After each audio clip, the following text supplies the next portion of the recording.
Watch Curry here under the rim as CP ends up on an ISO against KD. Sarge collapses to help and force a miss. Curry feels Okogie behind him and proceeds to box out. Okogie then holds Curry's shoulder as leverage to jump over him.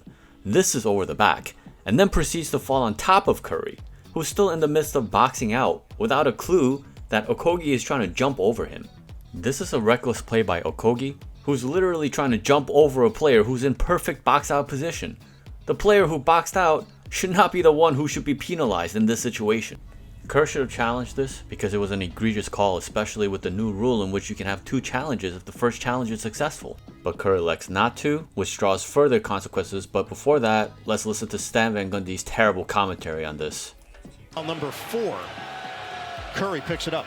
I think it's a good call.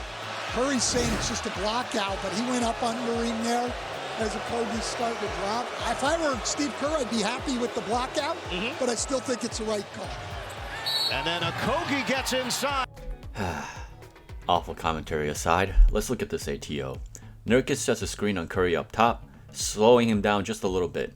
Okogie cuts hard, Sarge sees it and tells Curry to get through without realizing that he is supposed to be the one to drop down or at the very least provide some hedge until Curry can recover, because Okogie is diving to the rim through the middle while Curry is trying to catch up from the side.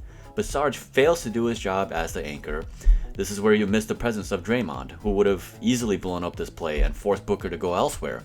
Instead, Booker delivers the perfect pass. Curry calls for help from Klay, who has both hands on his hips before realizing it's way too late for him to react, forcing Curry to contest from behind and picking up his 3rd foul in the span of 2 seconds. Like I said, none of this happens if Kerr simply challenged the false foul call to begin with. At some point, you've got to protect your best player. This would be the start of constant foul trouble for Curry for the remainder of this game. Please, enough with the 3-guard lineup stuff. Okogie was a huge factor in this game as he once again disrupts the Warriors by sneaking behind Chris Paul for the steal. However, he proceeds to get wild and attempts a spin move, but right through Curry, who's in position to take the charge. The refs decide to call it a block even though it's clear Curry's feet are set and Okogie isn't even making a coherent move before running into Curry. This is Curry's 4th foul, and it's been less than 5 minutes into the 3rd quarter. Once again, Kerr refuses to protect Curry and fails to challenge yet another obviously missed call.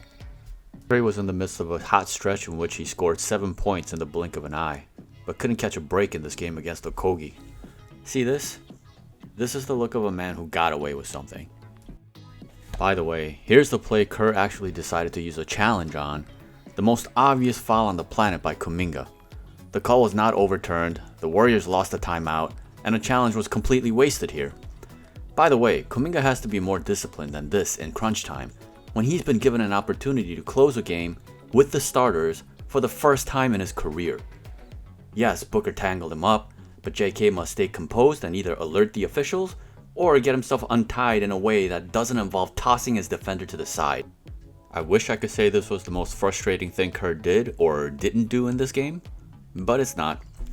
Stay tuned because more content is coming your way. Let me know if you think the calls by the refs were justified. Thanks for watching and be sure to smash all the right buttons.